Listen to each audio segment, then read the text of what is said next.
हे दोस्तों का फिर से आप सभी का बहुत बहुत स्वागत है math energy tips YouTube channel में। दोस्तों आज की इस वीडियो में हम लोग देखने वाले हैं कक्षा 10वीं मैथ का अगला चैप्टर ऊंचाई दूरी से इंपॉर्टेंट क्वेश्चन, जो कि आपके मैट्रिक बोर्ड एग्जाम के लिए काफ़ी इंपॉर्टेंट है। आप सभी को मालूम होगा कि प्रत्येक एग्जाम में मैट्रिक के जितने भी आज तक एग्जाम हुए हैं सभी एग्जाम में ऊंचाई दूरी से 5 मार्क्स वाले 2 प्रश्न पूछे जाते हैं, जिसमें से आज सभी को एक प्रश्न का जवाब देना होता है। उसके लिए आपको 5 मार्क्स दे दिए जाते हैं। तो आज की इस वीडियो में हम आप सभी को ऊंचाई दूरी का ऐसे इंपॉर्टेंट क्वेश्चन बतलाने वाले हैं जो कि मैट्रिक एग्जाम में बार बार पूछे जा रहे हैं और आपकी भी एग्जाम में पूछे जा सकते हैं। तो हे दोस्तों, वीडियो को शुरू से अंत तक देखना बिल्कुल मत भूलिएगा। इसका PDF डाउनलोड करने के लिए वीडियो के डिस्क्रिप्शन में एक ऐप का लिंक दिया गया है। डाउटनट ऐप पे होगा आपके सभी मैथ, केमिस्ट्री, फिजिक्स और बायोलॉजी डाउट का सफाया। बस अपने क्वेश्चन की फ़ोटो खींचो, उसे क्रॉप करो और सबमिट करो और 3 सेकंड के अंदर उसका वीडियो सॉल्यूशन पाओ। क्लास 6 से 12 से लेके NEET, IIT, JEE mains in advance के लेवल तक। तो आज ही डाउनलोड करें डाउटनट ऐप। तो चलिए फ्रेंड्स, बिना समय गवाए पहला क्वेश्चन को हल कर लेते हैं। ये दोस्तों, पहला सवाल दिया गया है कि एक मीनार से 100 मीटर दूर स्थित बिंदु पर मीनार का उन्नयन कोण 60 डिग्री है, तो मीनार की ऊंचाई ज्ञात करिए। 2019 के एग्जाम में पूछा जा चुका है। चलिए आसानी तरीके से इसे हल कर लेते हैं। दिया गया है कि एक मीनार से, मान लेते हैं कि यह एक मीनार है जिसका नाम हम लोग AB रख देते हैं। तो एक मीनार से दूर 100 मीटर दूर स्थित, तो यहाँ से हम दूर कितना लेंगे तो 100 मीटर की दूरी ले लेंगे। तो स्थित मीनार का उन्नयन कोण 60 डिग्री है। तो ये जो कोण बन रहा है वो कितना डिग्री का बन रहा है, वो 60 डिग्री का बन रहा है। तो हमसे पूछा गया है तो मीनार की ऊंचाई ज्ञात करें। तो मान लेते हैं मीनार की ऊंचाई को हम लोग x मान लेते हैं। तो ये होता है दोस्तों P यानी परपेंडिकुलर, जिसे हम लंब कहते हैं। ये होता है B यानी बेस, जिसको हम लोग आधार कहते हैं। तो हम याद कर सकते हैं tan कितना डिग्री से, तो tan यहाँ पे 60 डिग्री दिया गया है। तो हम लिख सकते हैं त्रिभुज ABC में tan 60 डिग्री बराबर फॉर्मूला tan का होता है P/B यानी लंब बटा आधार। आज सभी को मालूम हुआ tan 60 डिग्री का जो मान होता है वो कितना होता है, तो वो √3 हो जाता है। P का मान देख लीजिए, P का मान हम लोग x माने हैं तो हम x लिख देंगे। B का मान यहाँ पे 100 मीटर दिया जा चुका था तो हम लोग यहाँ पे 100 लिख सकते हैं। उसके बाद में आपको क्रॉस मल्टीप्लिकेशन कर देना होगा।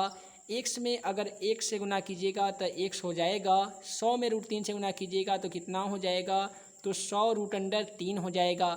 तो चलिए ऑप्शन के माध्यम से हम लोग देख लेते हैं कि 100 √3 दिया गया है या नहीं। तो अगर आप ऑप्शन ए को देखें तो 100 √3 मीटर दिया जा चुका है, जो क्वेश्चन का बिल्कुल सही जवाब हो जाएगा। हे दोस्तों, अगला सवाल मोबाइल स्क्रीन पे आज भी देख पा रहे हैं। क्वेश्चन नंबर 2 को दिया गया है कि यदि एक उदग्र खंबे की छाया की लंबाई खंबे की लंबाई के √3 गुना है तो सूर्य का उन्नयन कोण कितना डिग्री होगा। इसके लिए आपको 4 ऑप्शन दिए जा रहे हैं। तो बिना हल किए तो आप इसका ऑप्शन से तो आंसर बता ही नहीं सकते हैं। तो चलिए सबसे पहले इसे हम हल कर लेते हैं। हल करेंगे तो हमारा 4 ऑप्शन में कोई एक ऑप्शन हमारा आंसर आ जाएगा। तो यहाँ पे दिया गया है एक उदग्र खंबे की छाया की लंबाई। मान लेते हैं यह एक उदग्र खंबा है, इसका जो छाया की ये जो लंबाई है, तो ये जो खंबा है इसका ये √3 गुना लंबाई है। तो मान लेते हैं अगर इसको x मानेंगे तो कितना हो जाएगा, x √3 हो जाएगा या √3x हो जाएगा। इससे भी हम कर सकते हैं। तो हमें ज्ञात करना है कि जो सूर्य यहाँ पे सूर्य होगा, इसका जो उन्नयन कोण होगा, ये जो कोण होगा ये कितना डिग्री होगा। तो सबसे पहले मान लेते हैं ये थीटा कोण होगा। तो यहाँ पे P/B किस में होता है, tan में ना होता है। तो हम लोग क्या करेंगे, लिख सकते हैं tan थीटा बराबर फार्मूला हमारा होता है P/B। ठीक है, हम लिख सकते हैं tan थीटा बराबर P/B। P का मान यहाँ पे देख लीजिए, x दिया गया तो हम x लिख लेंगे। B का मान x √3 है तो हम x √3 को लिख देंगे।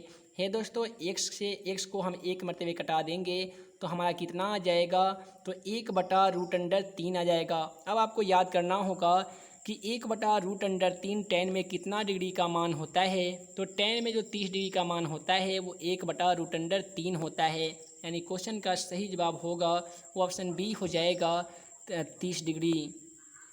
उसके बाद में अगला जो सवाल है क्वेश्चन नंबर 3 में, ये भी काफ़ी इंपॉर्टेंट है। दिया गया है कि 2 खंबे 6 मीटर और 11 मीटर ऊंचे हैं। तो सबसे पहले इतना हम लोग पढ़ लिए हैं, इतना का यहाँ पे हल कर लेंगे। दिया गया कि 2 खंबा है, एक यहाँ पे खंबा है और एक यहाँ पे खंबा है। एक खंबा की जो लंबाई है वो 11 मीटर है, दूसरे खंबे की लंबाई 6 मीटर है। फिर बताया जा रहा है कि दोनों समतल जमीन पर ऊर्ध्वाधर खड़े हैं यदि उनके पादों के बीच की दूरी, देखिए पाद बिंदु इसको बोलते हैं और शिखर वाला को, ऊपर वाला को हम शिखर बोलते हैं, नीचे वाला को पाद बोलते हैं। तो दोनों के पादों की जो बीच की दूरी है वो 12 है। तो ये जो 12 है अगर हम इसको भी अगर मिला देते हैं तो ये समानांतर रेखा बन जाएगा। तो ये 12 है तो ये भी क्या हो जाएगा, 12 हो जाएगा। ये टोटल है 11 मीटर, इसमें हमें आधा का मान इधर प्राप्त है 6 है। तो अगर हम 11 में से 6 को माइनस कर लेंगे तो यहाँ पे 5 आ जाएगा। ठीक है, तो हमसे पूछा गया है कि तो इसके सिरों की बीच की दूरी क्या होगी, यानी हमसे एच का मान पूछा गया है। यहाँ पे बी का मान, पी का मान ऑलरेडी मौजूद है। तो हम लोग एच ज्ञात करने के लिए फार्मूला का यूज जो करते हैं वह क्या होता है, तो रूट अंडर होता है पी स्क्वायर प्लस होता है बी स्क्वायर। है दोस्तों, पी का मान यहाँ पे 5 है तो हम लोग 5 के स्क्वायर कर लेंगे। 5 के स्क्वायर कितना होता है, तो 5 4 25 होता है। बी का मान देख लीजिए 12 है तो 12 का स्क्वायर हम लोग कर लेंगे, 12 12 144 हो जाएगा। 144 को 25 में हम लोग ऐड कर लेंगे तो कितना हो जाएगा, 169 हो जाएगा। राशि भी बता दें कि 169 का जो वर्गमूल होता है वो 13 होता है, यानी क्वेश्चन का जो सही जवाब आने वाला है वो 13 मीटर हो जाएगा। चलिए हम आपको ऑप्शन के माध्यम से बता देते हैं। तो आपका ऑप्शन सी में 13 मीटर दिया जा चुका है, जो क्वेश्चन का बिल्कुल सही जवाब हो जाएगा। हे दोस्तों, अगला सवाल मोबाइल स्क्रीन पे क्वेश्चन नंबर 4 को देख पा रहे होंगे। क्वेश्चन नंबर 4 में दिया गया है, यदि दो मीनारों की ऊंचाई H1 तथा H2 के पादों को मिलाने वाली रेखा के मध्य बिंदु पर मीनारों द्वारा बनाए जाने वाले कोण का मान जो है क्रमशः 60 डिग्री और 30 डिग्री है, तो H1 बटा H2 का मान क्या होगा। तो सबसे पहले यहाँ पे दिया गया दो मीनार, तो आपको इस प्रकार से दो मीनार की रचना कर लेना होगा। तो दोनों मीनार जो है वो H1 और H2 है, तो यहाँ पे इस मीनार का नाम रख लेंगे हम H1, इसका नाम रख लेंगे H2। यहाँ पे बताया जा रहा है कि दोनों मीनारों के जो पादों की जो यहाँ पे दिया गया है कि मध्य रेखा बिंदु मीनारों के द्वारा बनाए गए कोण जो है वो 60 डिग्री और 30 डिग्री, तो दोनों को इस तरह मिला देंगे। एक यहाँ पे कोण बनाएगा, एक यहाँ पे कोण बनाएगा। तो एक जो बनाएगा वो 60 डिग्री का बनाएगा, दूसरा जो बनाएगा वो 30 डिग्री का बनाएगा। तो आपसे बोला गया है कि H1 बटा H2 का मान क्या होगा। तो सबसे पहले आप tan 60 डिग्री से इसे हल कर लीजिएगा, उसके बाद में tan 30 डिग्री से हल कर लीजिएगा, तो आपका H1 और H2 का मान आ जाएगा। तो ये दोस्तों H1 का जो इसमें मान आ जाता है वो कितना आता है, तो H1 का मान √3 x आ जाता है, चूँकि हम x मान लेंगे p को। उसी प्रकार से H2 का जो मान आ जाता है वो कितना आता है, तो x बटा √3 आ जाता है। हमें H1 का मान प्राप्त हो गया है, H2 का मान प्राप्त हो गया है, तो हम ज्ञात कर सकते हैं। प्रश्न पूछा है H1 बटा H2 का मान, तो H1 का मान कितना है, √3 x है। उसके बाद में H2 का मान कितना है, तो x बटा √3 है। ठीक है, तो ये दोस्तों भागा में है, इसे हम गुना में चेंज करेंगे तो कितना हो जाएगा, ये हो जाएगा √3 x हो जाएगा और गुने √3 बटा x हो जाएगा। तो x को हम 1 से कटा देंगे एक मरतबे, √3 में √3 से ना करेंगे तो हमारा 3 हो जाएगा। यानी क्वेश्चन का जो सही जवाब आने वाला होगा वो ऑप्शन ए हो जाएगा, 3:1। उसके बाद में चलिए हम आप सभी को क्वेश्चन नंबर 5 को दिखा देते हैं। क्वेश्चन नंबर 5 भी आपके मैट्रिक एग्जाम के लिए काफ़ी इंपॉर्टेंट है। दिया गया है कि यदि सूरज के किरण का झुकाव 45 डिग्री से 60 डिग्री बढ़ता है तो एक मीनार की छाया की लंबाई 50 मीटर घट जाती है। तो मीनार की ऊंचाई ज्ञात करें, वो भी आप सभी को मीटर में ज्ञात करना होगा। तो सबसे पहले आपको क्या करना होगा कि दिया गया यदि सूरज के किरण का झुकाव, मान लेते हैं यहाँ पे अगर ये सूरज है, इसका जो किरण का झुकाव है वो 60 डिग्री है और 45 डिग्री है, इस प्रकार से है। तो हम इसको ऐसे बना लेंगे, ऐसे बना लेंगे। एक कोण बनाएंगे वो कितना का, तो एक 60 डिग्री का बना लेंगे, एक हम बना लेंगे 45 डिग्री का। ठीक है, तो यहाँ पे इसको मान लेते हैं x है, तो ये भी, और ये कितना है 50 है, तो टोटल x + 50 हो जाएगा। इसको हम यहाँ पे तो दिया ही नहीं गया है, ये तो हमें ज्ञात करना है, तो इसे हम ज्ञात कर लेंगे। क्योंकि ये लॉन्ग क्वेश्चन है, मोबाइल पे बनाना संभव नहीं है। तो इस प्रकार से जो क्वेश्चन का जो सही जवाब आएगा वो कितना आएगा, तो यहाँ पे आप सभी देख सकते हैं ऑप्शन डी में यही हो जाएगा क्वेश्चन का सही जवाब, 25 cos 3 + √3 आएगा। अगर आप चाहते हैं कि इसका मैं सॉल्यूशन आप सभी बता दूँ तो आप हमें कमेंट बॉक्स के द्वारा बता सकते हैं। मैं इस पर ऑलरेडी एक लंबी वीडियो बना दूंगा केवल ऊंचाई दूरी के सब्जेक्टिव क्वेश्चन पे, जिसमें आप सभी को काफ़ी सिंपल तरीके से सॉल्यूशन बता दूंगा। उसके बाद में चलिए हम आप सभी को क्वेश्चन नंबर 6 को दिखा देते हैं। क्वेश्चन नंबर 6 काफ़ी सिंपल है। दिया गया है कि सूर्य का उन्नयन कोण जबकि किसी सीधे खड़े खंभे की छाया और उसकी ऊंचाई बराबर हो तो ... होगा। ठीक है, इसके लिए आपको 4 ऑप्शन दिया गया है। ऑप्शन को ज्ञात करने से पहले हम सबसे पहले फिगर बनाएंगे।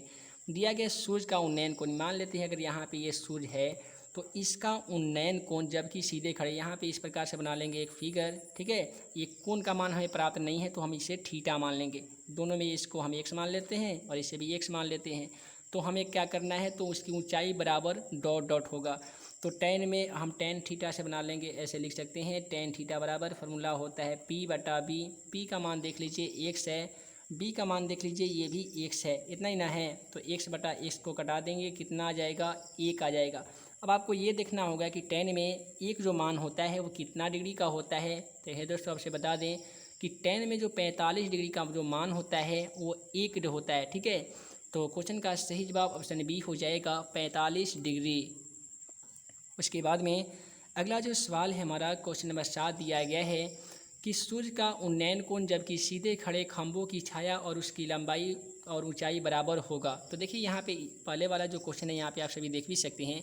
पहले वाला जो क्वेश्चन है ना उस सेम टू सेम यही क्वेश्चन इसमें भी बोला गया है, लेकिन यहाँ पे तो डिग्री में दिया नहीं गया है, यहाँ पे रेडियन में मान दिया गया है। तो आप सभी को ये चारों ऑप्शन को हल करना होगा और जो 45 डिग्री आ जाएगा समझ लीजिए वहीं आपका आंसर चला आएगा। तो चलिए हम पहला वाले से हल कर लेते हैं। पाई जो त्रिकोणमिति हम आपसे बता दी है, पाई का जो मान होता है वो 180 डिग्री होता है, बटा 2 कर देंगे तो ये 90 हो जाएगा। तो हमें तो चाहिए 45, तो पहला ऑप्शन हमारा गलत हो जाएगा। ऑप्शन बी को हल कर लेते हैं। तो यहाँ पे दिया गया है पाई बटा 3। तो देखिए पाई का मान हम 180 बिठाएंगे और भागा 3, तो कितना हो जाएगा, 3 छक 18, ये 60 मरतबे कट जाएगा। हमें चाहिए 45, तो ये भी हमारा ऑप्शन गलत हो जाएगा। ऑप्शन सी को हल कर लेते हैं। तो पाई का मान होता है 180, उसके बाद में यहाँ पे 4 है, ठीक है। तो ये हमारा जो क्वेश्चन का जो सही जवाब आने वाला होगा, यहाँ पे 45 में हम 4 से गुना करके देख लेते हैं। 5 चुका 20 का 0 आता है 2 4 16 14 1 18। तो यहाँ पे अगर 180 को 4 से भागा लगा देंगे तो क्या मरतबे कटेगा, 45 डिग्री मरतबे कट जाएगा। तो यानी क्वेश्चन का जो सही जवाब आने वाला होगा वो ऑप्शन सी हो जाएगा पाई बटा 4। तो चलिए हम आप सभी को अगला क्वेश्चन दिखा देते हैं। हे दोस्तों, अगला सवाल क्वेश्चन नंबर 8 को आप सभी मोबाइल स्क्रीन पे देख पा रहे होंगे। क्वेश्चन नंबर 8 में दिया गया है कि एक 6 मीटर ऊंचे वृक्ष की छाया 4 मीटर लंबी है, उसी समय एक खंभे की छाया 50 मीटर लंबी है, तो खंभे की ऊंचाई ज्ञात करें। काफ़ी इंपॉर्टेंट और काफ़ी सिंपल सवाल है। देखिए दिया गया एक 6 मीटर ऊंचे वृक्ष की छाया, एक 6 मीटर ऊंचे, ये 6 मीटर है। वृक्ष की छाया कितना मीटर है, तो ये 4 मीटर है, ठीक है। इतना तो क्लियर हो गया है। फिर बोला गया है कि उसी समय एक और खंभा है जिसकी छाया की जो लंबाई है वो कितना मीटर है, तो 50 मीटर है। तो आपसे बोला जा रहा है कि तो दूसरे खंभे की ऊंचाई ज्ञात करें। तो हम ज्ञात कर सकते हैं, इधर कर देंगे 6/4 कर देंगे, इधर हम इसे x मान लेंगे तो x/50 कर देंगे। इस प्रकार से इस क्वेश्चन को हल कर सकते हैं। तो हम इधर लिखेंगे 6/4 लिख सकते हैं, इधर हम x माने थे तो x/50 लिख सकते हैं। उसके बाद में आपको क्या करना होगा कि इसे क्रॉस मल्टीप्लिकेशन कर लीजिएगा।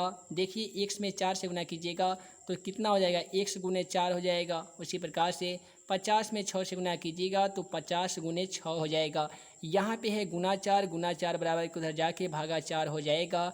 अब इसे आपको कटा देना होगा, 2 दूनी 4 कटाइएगा, इसे कटाइएगा 25 दूनी 50, ठीक है।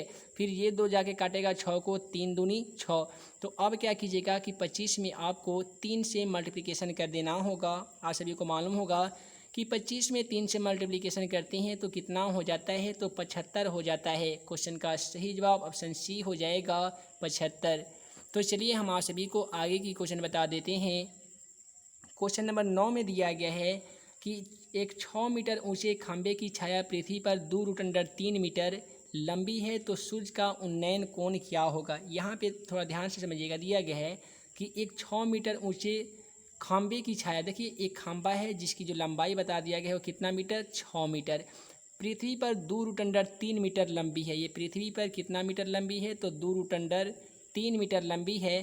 तो सूर्य का जो ये कोण जो बनाएगा उन्नयन कोण, ये वाला जैसे मान लेते हैं थीटा है, यहाँ पे इस प्रकार से एक सूर्य है, तो ये जो कोण बनाएगा ये कितना डिग्री का कोण बनाएगा, इसे ही हमें हल करना होगा। तो हम क्या करेंगे, tan थीटा बराबर फार्मूला होता है p/b, तो हम इसे हल कर सकते हैं p/b पे। तो p/b पे हल करेंगे तो p का मान यहाँ पे 6 है, b का मान कितना है, तो 2√3 है।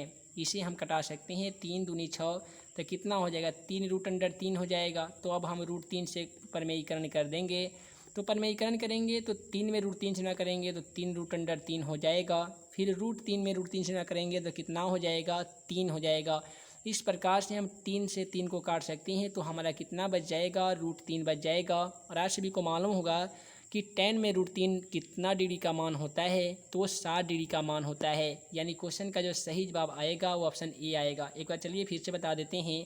दिया गया था कि एक 6 मीटर ऊंचे खंभे की छाया पृथ्वी पर 2√3 मीटर लंबी है। तो एक इस प्रकार से आपको बना लेना होगा खंभा जिसकी लंबाई 6 मीटर दिया गया है, इसका छाया की लंबाई दिया गया है 2√3 मीटर, और ये जो कोण बनाएगा सूर्य का उन्नयन कोण, यही आप सभी को ज्ञात करना होगा। तो आप बना सकते हैं इस प्रकार से कि टेन थीटा बराबर, टेन थीटा में फॉर्मूला होता है P/B। तो टेन थीटा का मान तो यहाँ पे कुछ भी आप नहीं लिख सकते हैं क्योंकि मान तो दिया गया है नहीं कोण का मान। तो P की जगह पे आप लिख सकते हैं 6, B की जगह पे लिख सकते हैं 2√3। तो यहाँ पे आप सभी लिख सकते हैं 2√3। तो यहाँ से 2 से कटा दिया 6 को कितने मरतबे, 3 मरतबे, ठीक है। तो यहाँ पे बच जाएगा 3√3। तो चलिए 3√3 को हम लोग कैसे हल करेंगे, तो यहाँ पे 3/√3 है, तो अब हम परिमेयीकरण करेंगे, √3 से हम दोनों में मल्टीप्लिकेशन कर देंगे। तो 3 में √3 से गुना करेंगे तो कितना हो जाएगा, 3√3 हो जाएगा। फिर √3 में √3 से गुना करेंगे तो आप सभी को मालूम हुआ कि √9 हो जाता है, और √9 का जो वर्गमूल होता है वो कितना होता है, तो √3 हो जाता है। तो इस प्रकार से हम 3 से 3 को कटा सकते हैं, तो हमारा केवल कितना बचेगा, √3 बचेगा। तो 10 में √3 कितना डिग्री का मान होता है, तो दोस्तों वो 60 डिग्री का मान होता है। तो क्वेश्चन नंबर 9 का जो राइट जो आंसर हो जाएगा ऑप्शन ए हो जाएगा, यानी 60 डिग्री। अगला जो सवाल है क्वेश्चन नंबर 10, ये भी आपके मैट्रिक एग्जाम के लिए काफ़ी इंपॉर्टेंट है तथा काफ़ी सिंपल भी है। दिया गया है कि एक मीनार की ऊंचाई 100 मीटर है, एक मीनार की ऊंचाई 100 मीटर। तो एक इस प्रकार से मीनार हम बना लेंगे जिसका जो ऊंचाई क्वेश्चन बताया है वो 100 मीटर बता दिया गया है। जब सूर्य का उन्नयन कोण 30 डिग्री से 45 हो जाता है तो मीनार की छाया x मीटर कम हो जाती है। तो x का मान क्या होगा। अब यहाँ पे हम क्या करेंगे कि दो कोण का निर्माण करेंगे, एक बनाएंगे 30 डिग्री का कोण और एक बनाएंगे 45 डिग्री का कोण। तो ये 45 जाएगा और ये कितना हो जाएगा, ये 30 डिग्री का कोण हो जाएगा। ये इसको मान लेंगे, यहाँ पे 100 इसको मानेंगे, चूँकि 100 मीटर ऊंचाई की जब सूर्य का उन्नयन को इससे 100 मानेंगे तो ये कितना हो जाएगा, ये x है तो ये पूरा हो जाएगा x + 100, और यहाँ पे जो 100 है तो 100 तो इसका छाया बनेगा तो ये भी 100 ना होगा, और जब बढ़ जा रहा है या कम हो जा रहा है तो यहाँ पे x हो जाएगा। कम होगा तो हम क्या करेंगे, ये दोनों को जब लिख सकते हैं x + 100 लिख सकते हैं। तो यहाँ पे अगर इसका नाम रखेंगे तो ये a रख सकते हैं, b रख सकते हैं, इसका c, इसको d। तो यहाँ पे AB का जो मान है ध्यान दीजिएगा, AB का मान क्वेश्चन में 100 है। उसके बाद में BC का अगर हम मान लिखेंगे BC तो इसको x माने हैं तो हम लिखेंगे x और प्लस यहाँ पे BD का मान कितना है 100, तो ये पूरा x + 100 हो जाएगा। तो अब हम ज्ञात करेंगे tan थीटा से, ठीक है, या ऐसे भी कर सकते हैं, tan 30 से ज्ञात कर सकते हैं, tan 45 से ज्ञात कर सकते हैं। तो फिलहाल हम वैसे नहीं कर रहे हैं, सबसे पहले हम tan 30 से ही ज्ञात कर लेते हैं। तो tan 30 से यहाँ पे हम ज्ञात करेंगे, ऐसे लिख सकते हैं, tan 30 बराबर फार्मूला P/B होता है, ठीक है। तो tan 30 का जो मान होता है वो कितना होता है, 1/√3 होता है। P का जो इसमें मान है वो 100 है, B का जो मान है वो कितना हम आपसे बताए हैं, 100 + x बताए हैं। इसे क्रॉस मल्टीप्लिकेशन कर देना होगा। 100 में √3 से गुना कीजिएगा तो कितना हो जाएगा, 100√3 हो जाएगा, और 100 + x में अगर 1 से गुना कीजिएगा तो कोई फर्क नहीं पड़ेगा, 100 + x को सेम टू सेम आप लिख सकते हैं। अगर आप इसको √3 को ऐसे सेम टू सेम लिख देंगे तो कितना हो जाएगा, या आप ऐसे भी कर सकते हैं। चलिए हम आपसे बता देते हैं कि यहाँ पे है 100√3, ये +100 है तो इधर -100 हो जाएगा, और बराबर में कितना बचेगा, तो बराबर में x बचेगा, ठीक है। यहाँ पे ध्यान दीजिएगा, 100√3 - x बराबर हम x लिखे हैं। इस प्रकार से x बराबर 100√3 और माइनस क्या लिखे थे, √3 लिखे थे। यहाँ पे ध्यान दीजिए, दोनों में यहाँ पे √3 कॉमन मिल रहा है, तो हम क्या कर सकते हैं, √3 को कॉमन कर सकते हैं, ठीक है। सॉरी, √3 नहीं मिल रहा है बल्कि 100 मिल रहा है, तो हम दोनों 100 को कॉमन कर लेंगे तो यहाँ पे कितना बचेगा, √3 बचेगा, और माइनस यहाँ पे कितना बचेगा, तो 1 बचेगा। तो क्वेश्चन का जो यहाँ पे 100√3 - 1 तो ऑप्शन में तो है नहीं, हालांकि जो क्वेश्चन का सही जवाब आने वाला है वो 100 कोष्ट √3 - 1 आएगा। तो इसीलिए क्वेश्चन का जो सही जवाब हो जाएगा वो ऑप्शन डी हो जाएगा, इनमें से कोई नहीं। तो हे दोस्तों, वीडियो लंबी ना हो जिस कारण मैं इस वीडियो के यहीं पे एंड करता हूँ। उम्मीद है कि आप सभी को वीडियो पसंद आया हो तो वीडियो को लाइक करें, अपने दोस्तों में शेयर करें। ऐसे ही नए नए वीडियो पाने के लिए हमारे channel math and magic tips को सब्सक्राइब करना ना भूलें। दोस्तों, मैं मुकेश कुमार सारी जल्द मिलूंगा अगले वीडियो में नए VVI क्वेश्चन के साथ। तब तक के लिए वीडियो देखने के लिए बहुत बहुत धन्यवाद।